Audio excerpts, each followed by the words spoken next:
கர்த்தருடைய நாமம் மகிமைப்படுவதாக. இந்த நாளிலும் ஆண்டவர் உங்களை ஆசீர்வதிப்பாராக. தொடர்ந்து அவருடைய வாக்குத்தத்தங்களை சிந்திக்க தேவனம் கொடுத்த நல்ல நாட்களுக்காய் கர்த்தரை துதிக்கிறேன்.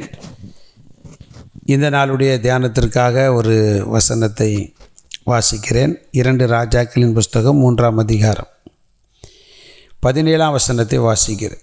நீங்கள் காற்றையும் காண மாட்டீர்கள், மழையையும் காண மாட்டீர்கள். ஆனாலும் நீங்களும் உங்கள் ஆடு மாடுகளும் உங்கள் மிருக ஜீவன்களும் குடிக்கும்படிக்கு இந்த பள்ளத்தாக்கு தண்ணீரால் நிரப்பப்படும் என்று கர்த்தர் சொல்கிறார். இது கர்த்தரின் பார்வைக்கு அற்ப காரியம். கர்த்தருடைய நாம் மகிமைப்படும் இந்த அனுதின கண்மலைத்தை நிகழ்ச்சி கேட்ட அருமையான தேவனுடைய பிள்ளைகளே, இன்றைக்கி ஆண்டு நமக்கு தருகிற வார்த்தை, நீங்களும் உங்கள் குடும்பமும் உங்களுடைய சந்ததிகளும் பிழைப்பதற்கு என்ன செய்யணுமோ கர்த்தர் அதை செய்வார். ஏன்னா வாசித்த வசனத்தின்படி அன்றைக்கி காற்றும் இல்லை, மழையும் இல்லை.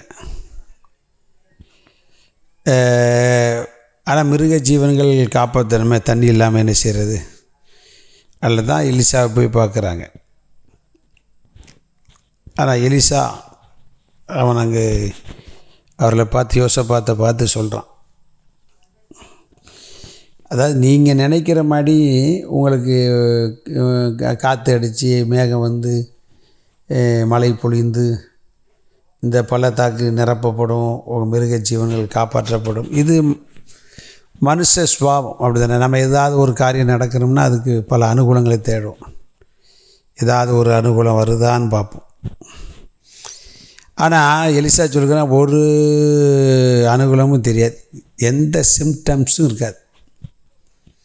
அல்லேலூயா. இந்த கர்மலத்திய நிகழ்ச்சியை நீங்கள் பல கேள்விக்குறியோடு பார்க்கலாம். எந்த சிம்டம்ஸும் இல்லையே. எனக்கு குழந்தை பாக்கியம் கிடைக்குமா, வேலை கிடைச்சிருமா, இல்லை நான் ஒரு சொந்த இடம் வாங்கிடுவேனா, இப்படி அதுக்கு ஏதாவது ஒரு சிம்டம்ஸ் இருக்கா? ஒன்றும் இல்லையே. ஆத்துமாக்கள் வரக்கூடிய ஒரு இதே தெரியலையே.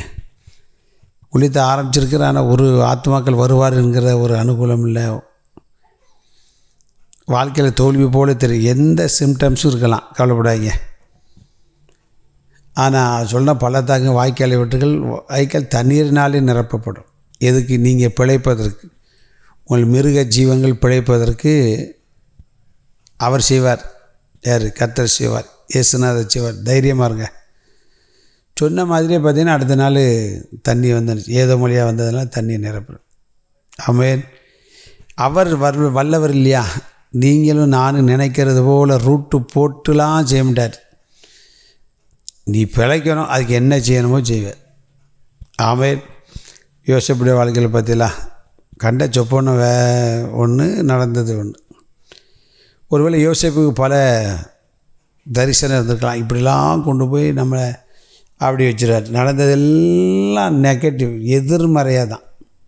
ஆனால் அவர் என்ன சொன்னாரோ அதான் நடந்துடுது. ஆமென். ஆனால் இன்றைக்கி உங்கள் வாழ்க்கையில் நடக்கிற கர்த்தர் தந்த வாக்கு தத்துவத்துக்கும், கர்த்தர் தந்த தரிசனத்துக்கும், கர்த்தர் சொல்லிய வார்த்தைக்கும் நேர் மாறாய் நடப்பது போல் தோன்றலாம். சந்தேகப்படாதீங்க. அவர் சொன்னால் சொன்னது தான். உங்கள் கையில் கிடைச்ச வாக்கு தத்துவம் உங்கள் வாழ்க்கையில் கர்த்தர் நிச்சயம் நிறைவேற்றுவார். அதுக்காக அந்த சிம்டம்ஸ் வேணும், இது வேணும். அவர் நினச்சா செய்வாரியா? அவர் 100 வயசில் இருந்துக்கிட்டு அவன் 75 சொல்லி அவனுக்கு சந்தேகம் விட்டு கிடைக்குமா அப்படின்னா, போயா நான் கண்டிப்பாக செய்வேன். 100வது வயதில் ஃபஸ்ட் கிளாஸ் ஒரு ஆண் குழந்தை கொடுத்தார் பார்த்தீங்களா? அதே போல் உங்களுக்கு வேண்டிய நன்மையை அவர் கரெக்டாக செய்வார். சந்தேகப்படாதீங்க, நிச்சயம் நீங்கள் பிழைப்பீர்கள். God bless you.